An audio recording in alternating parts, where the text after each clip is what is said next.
Thanks. You can be seated.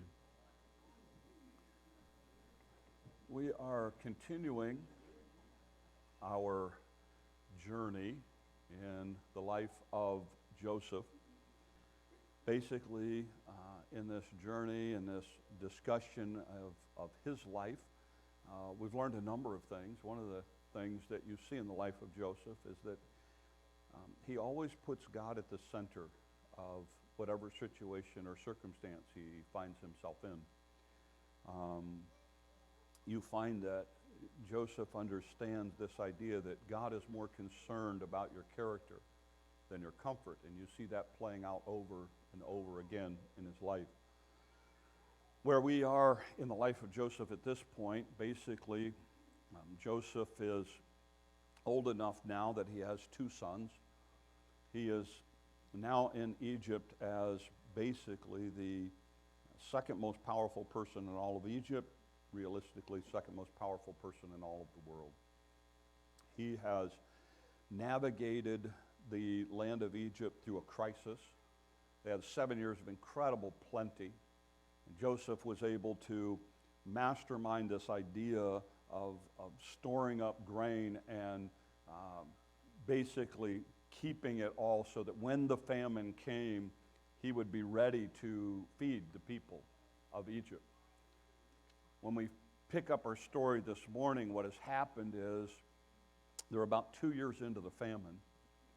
Not only are they feeding the people of Egypt, but they're also feeding people from outside of Egypt. They're coming in to get grain as well. And in that scenario, Joseph's brothers, unbeknownst to them, are standing before their brother.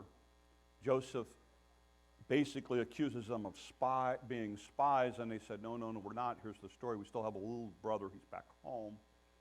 Joseph says, well, I don't believe you, so I'm going to keep one of you, Simeon. Here, you go back, bring your brother back. They go back to tell Daddy that the only way they're going to be able to get Simeon back is if they take Benjamin to Egypt, and Jacob goes, that ain't happening.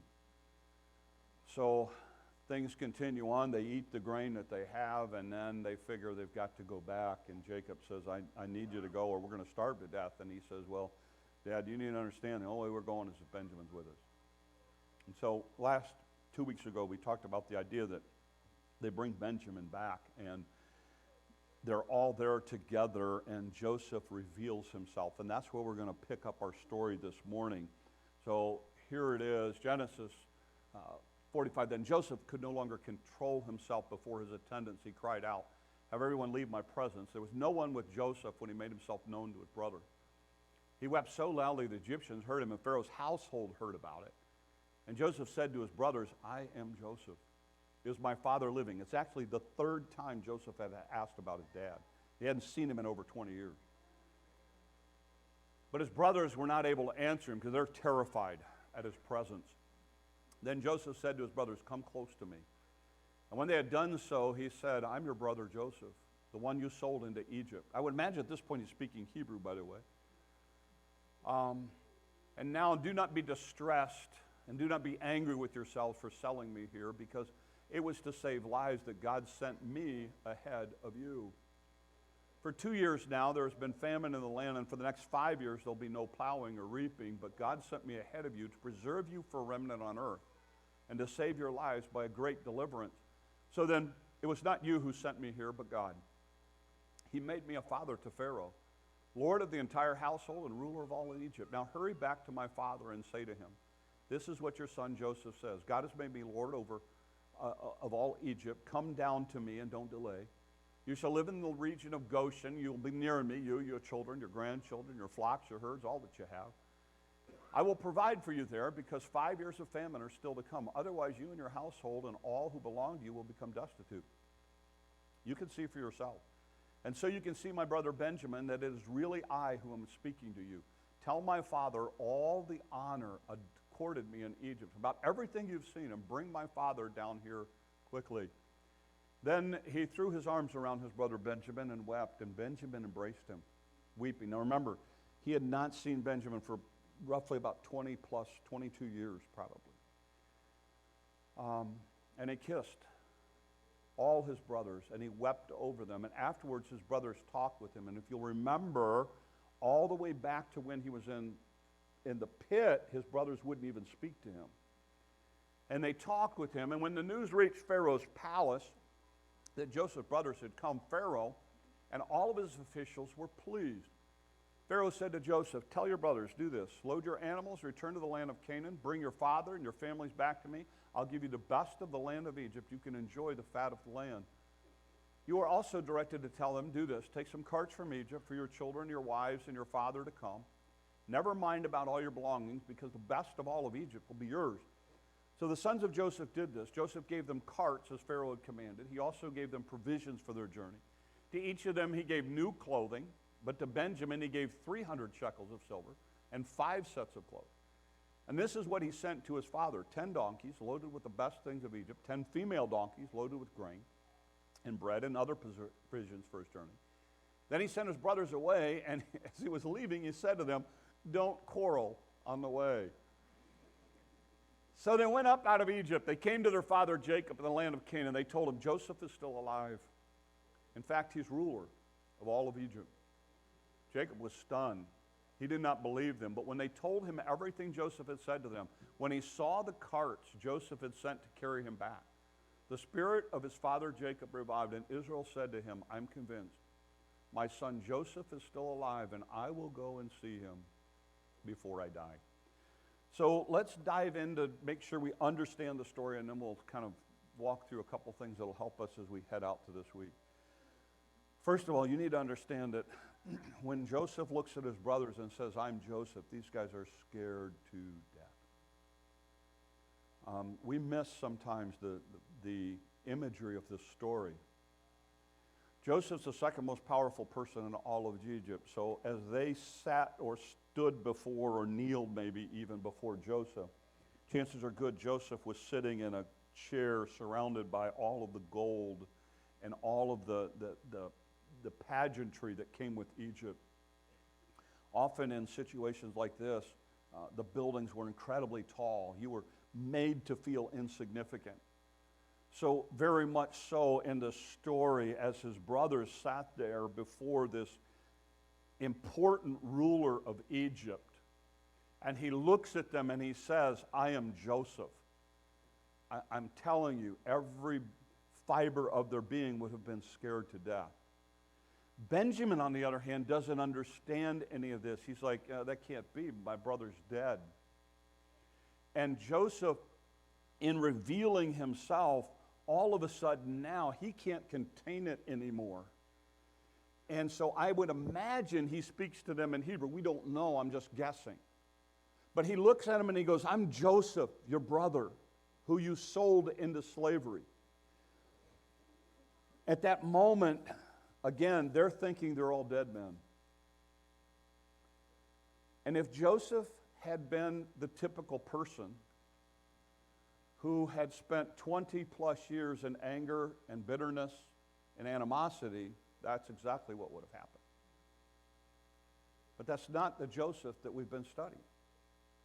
And so Joseph immediately starts looking at them, and he asks, it's interesting, he asks about his dad. He does this 3 times, because he hasn't seen his dad in over 20 years.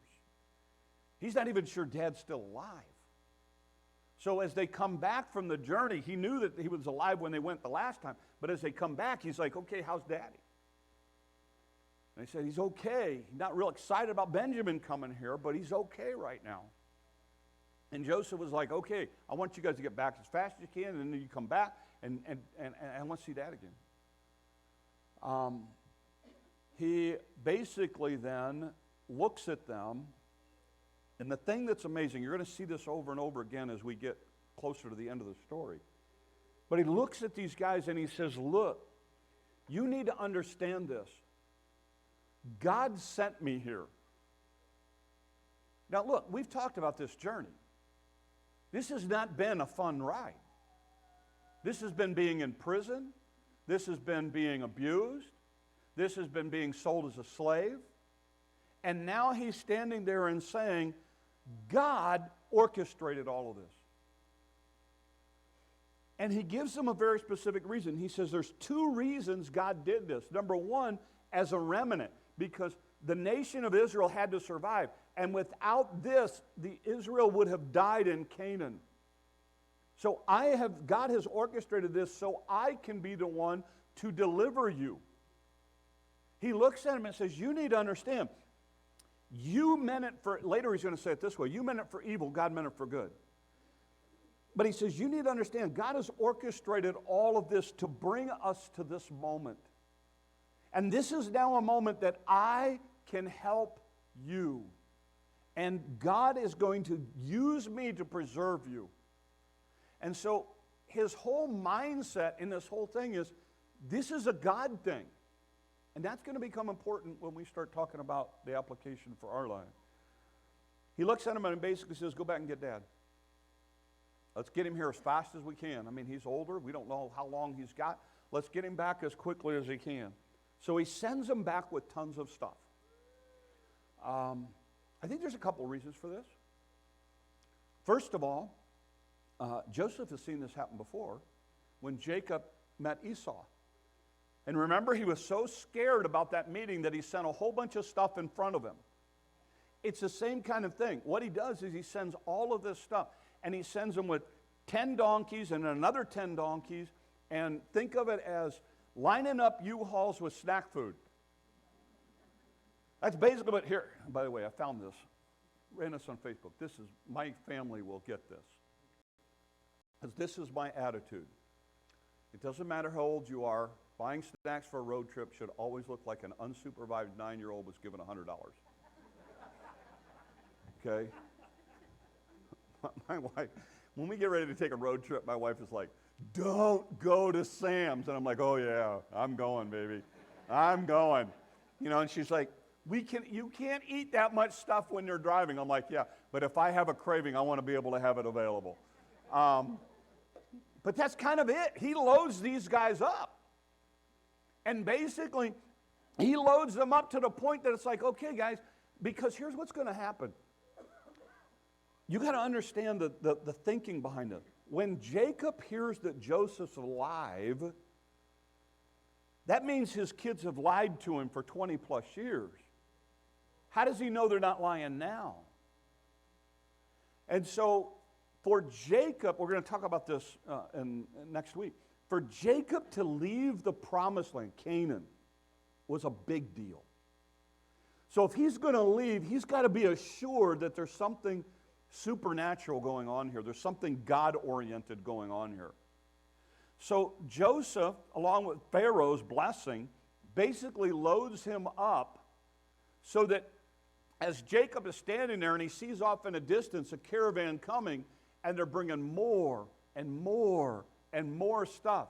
And what's at the heart of Jacob? What is Jacob's most precious possession? Benjamin. And when Benjamin gets there, Benjamin's got 300 pieces of silver and 5 changes of clothes. In other words, Joseph has sent a message to Jacob that Benjamin has a special place in my heart. And so for Jacob then to make this decision and believe his kids now, let me tell you something. He's got, and by the way, have you thought about this from Benjamin's perspective? Benjamin's sitting there, whatever. And he hears the ruler say, I am Joseph. Now, he was probably a little kid. And he hasn't seen his older brother because his brother was dead. At least that's what he had been told. And now, this is Joseph? And Benjamin now has to wrestle with the fact that his brothers have lied to him for 20 plus years. You don't think that was a fun journey on the way back? And not only that, the brothers are in a position now where they have no way to get around it. They can no longer continue to lie to Dad because Benjamin is now going to tell Dad what happened in Egypt. So it's who's going to get to Dad first. And so that's why when Joseph looks at them, he says, don't quarrel on the way. And it's, by the way, it's a fascinating word. the word's used 41 times in the Old Testament. It's used only one time in the book of Genesis, and it's here. It literally has the idea behind it of an earthquake, of a shaking, of a foundation. Basically what he's saying is, guys, look, don't go afraid of what's going to happen when you get back. Everything's okay. Your world does not need to be turned upside down and shaken. And don't fight among yourselves, because you guys have got a long history of doing that. And he looks at them, and basically, again, because Joseph's mindset here is, look, you guys meant it for evil, but God's got his fingerprints all over this thing. And so they head back, and they get there. And, you know, and it's fascinating, even in the going, there's all kinds of people like playing with these numbers things. You know, why, you know, if you remember, Benjamin was given 5 times the amount of food earlier, and now he's given 5 changes of clothes. If you want some fascinating, those of you who like taking things and studying odd things in the life of Joseph, here's a couple. The theme of weeping is fascinating in the study of the life of Joseph. We talked about it with Rachel and Leah last week, but you see it with Benjamin, and you see it with Joseph, and you see it with Jacob, and you see it here with the brothers. Another idea that fascinating idea is this idea of the numbers. You know, he does this 5 thing with Benjamin, and he does this. They send 10 donkeys and then 10 donkeys, and some people believe it's because there were 10 brothers who actually came down to Egypt the first time. And you know, you get into all these kind of fun little rabbit trails that run through the life of Joseph. But here they all go back, and they get back to Canaan. And they got to tell Dad. How do you start that conversation? You know, we got a story to tell you, Dad.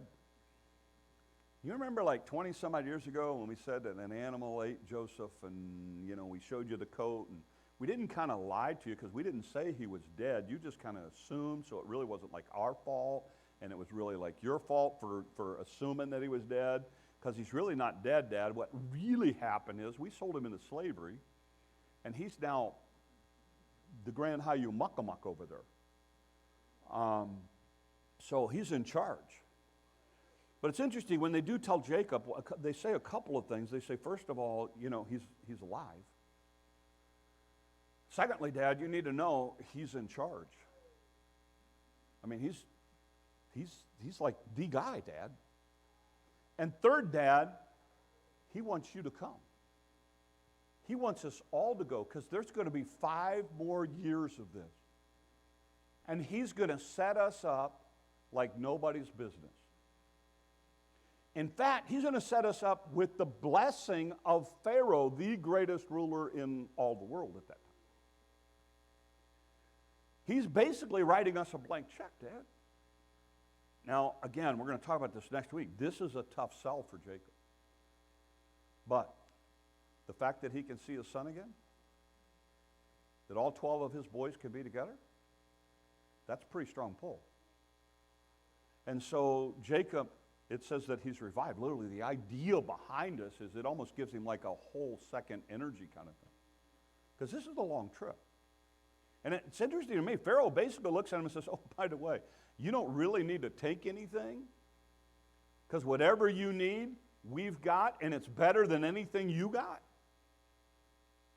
So, I mean, this is an incredible gift. And I mean, you know, and you have to understand how hard this is, because these are Hebrew people in an Egyptian world.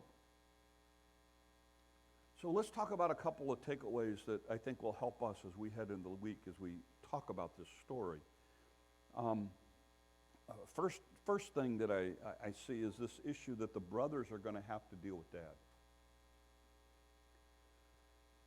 For 20 plus years, they've hid this. Now the past has come to the present. I think there's a great lesson in here for us, in that, you know what? At some point, you're going to have to deal with your past. I am all for living in the present and for the future, but I also understand that that means you have to deal with your past. They covered this up for a long time. But as Scripture says, the Scripture doesn't say your sin will be found out. The Scripture says, be sure your sin will find you out. There's a difference. The issue is that at some point, even though the specifics may not catch up with you, the consequences will catch up with you. And in this story, the brothers have lied, and it's catching up with them.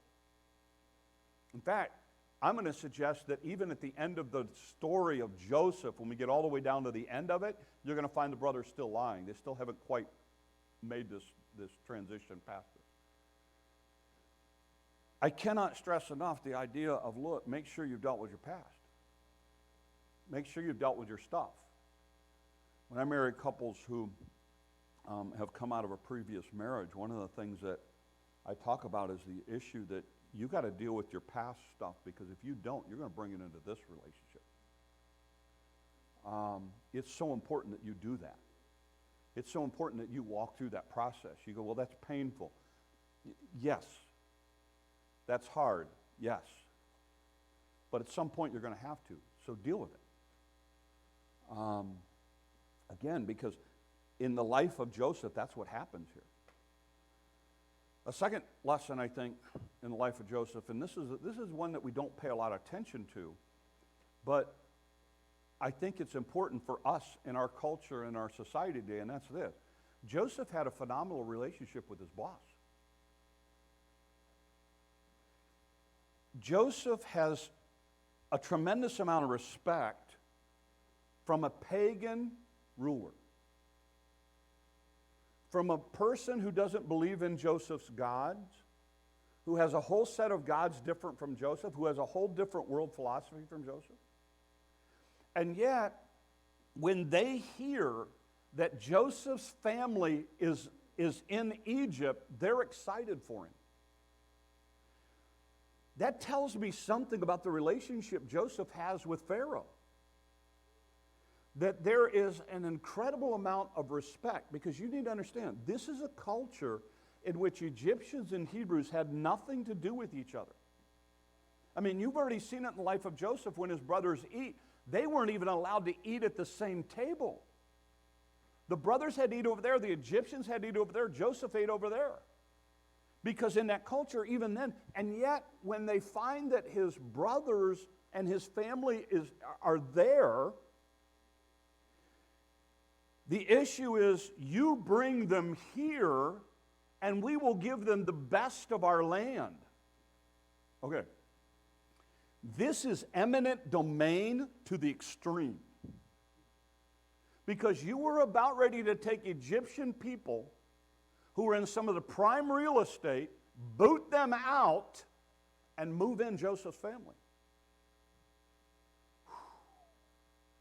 That's a tough sell.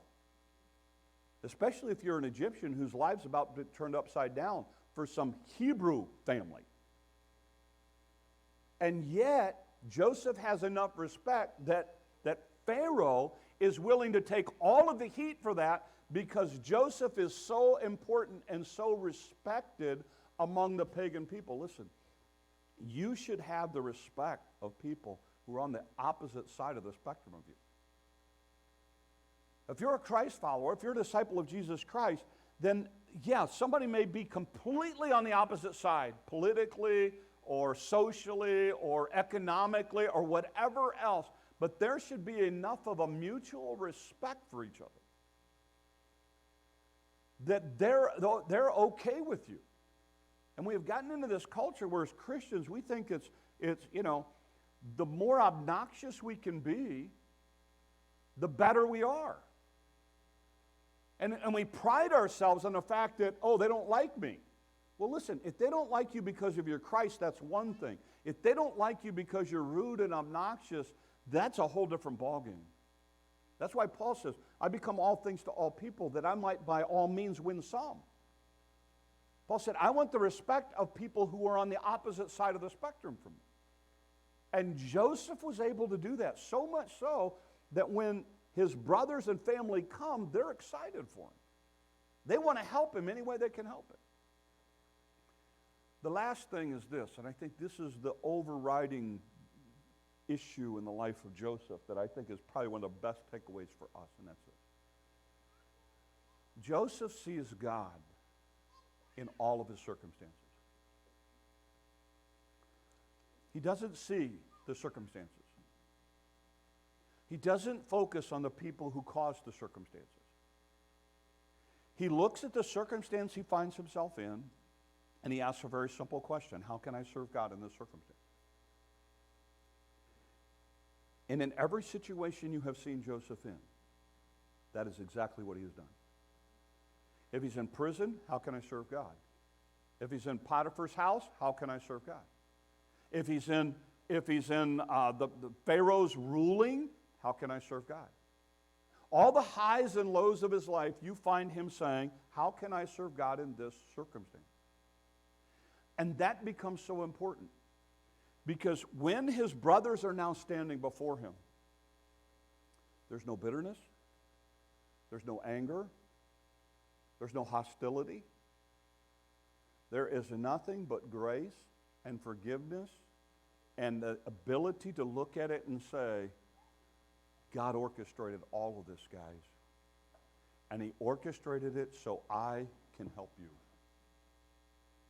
Not so I can get revenge, not so I can push you down, not so. He has orchestrated this all so that you can be a remnant and we can be a nation. I wrote this down because I'm going to forget it if I didn't. So here's what I see. Joseph didn't look back at what happened to him. Joseph looked at how God could use what was happening to him.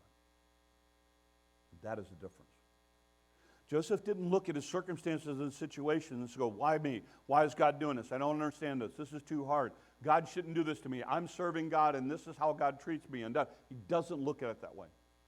Joseph finds himself in a situation, and he says, how can I serve God here? I know I can help that guy feed prisoners. I know I can interpret dreams. I know I can do this. I know I can give Pharaoh advice based on what God's going to do. Every situation. Now he's standing before his brothers, and what is his attitude? I get to serve you. I get to help you guys. Here's how God's going to use us. God's going to use me to bring you guys here, and we're going to set you all up in Goshen, and we're going to do, and boom, boom, boom, boom. God's going to preserve you. You're not going to have to struggle for 5 years over in Canaan, wondering what you're going to eat. I'm going to take care of everything. And I am able to do that for you. Why? That's how I can serve God. Look, it is so easy. When somebody mistreats us, when somebody treats us wrong, when something doesn't go like we think it should go, when a situation comes into our life that we don't think is fair, it is so easy to focus on, why is this happening to me? You can go down that road. But let me explain to you where that road goes. It starts to spiral. And as it spirals, it picks up speed.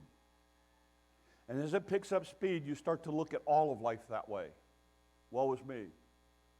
And before you know it, what happens is you start whining and complaining and griping about all kinds of stuff. And then the next thing you know, all those people who are close to you, they get tired of listening to it, so they start backing away. Well, now that makes you more angry, because now you have less people around you, and it's all their problem. And it continues to spiral and goes faster and faster and faster. That's why in Hebrews it says, lest any root of bitterness spring up, trouble you thereby, and many be defiled. It will taint everything in your life. And Joseph makes a decision when he's in the pit as a 17-year-old that he's not going down that road. So Joseph, when he finds himself in this situation, is not consumed by anger and bitterness and hatred and animosity and all of those things. Joseph instead has focused on, it is whatever situation it is, how can I serve God? That's why Paul is able to say, I have learned in whatever state I am to be content. If I've got plenty, that's awesome. If I don't have anything, that's awesome too. I'll serve God no matter what. And what I would suggest to you is that instead of looking at your situation, and I'm not saying we all do it, I do it too. Instead of saying why, ask yourself how. How can God use this in my life? How can God use me in this situation? How can God be honored and glorified in what I'm going through? That is a question that will get you to the position that Joseph is, where all of a sudden now, standing before him are the people who have wronged him. And you have to understand the level at which they wronged him. They looked at him and said, "You're worth more money to us than you are as a brother. We don't care what it's going to do to Dad. We want you out of our life. We're tired of dealing with you and your goody two-shoes life. We're tired of hearing about your dreams. We're tired of you walking around in your fancy coat. Somebody will give us 20 shekels for you. We'll take it in a heartbeat. That's how much we value you." And now, those people are standing right in front of him. And he goes, "I'm here to help you." Because he didn't spend 20 years in that spiral that so many people get trapped in. And I want to challenge you. I'm not minimizing the hurt. What they did to Joseph was wrong. In fact, later he's going to say, "You meant it for evil. You meant it to destroy me and hurt me." But God had a bigger plan. I'm not minimizing what's happened to you. I'm not minimizing the hurt. I'm not minimizing the pain. But what I am saying is this. If you choose to focus on it, it will spiral you down into a life that you don't ever want. Joseph is a great reminder of that. So I end this morning with this idea. Joseph's view of life reminds us that there's a bigger purpose at work in our lives. Joseph spent over 20 years trusting God's plan and purposes for his life. He was faithful to God in every circumstance. This week, trust God in the situations that you find yourself in as well. Let's pray. Lord, help us. Life's hard. And it's easy sometimes to get so focused on the what and the whys. But Lord, they don't end up answering any questions for us. They just send us down more questions. Lord, help us to learn to trust. As people here this morning have walked in with some pretty heavy stuff, that, Lord, you would just help them to be honest with themselves and honest with you and really trust you, Lord, for working out your plans and your purposes in each one of those situations. Lord, use us. Help us to reflect you in all that we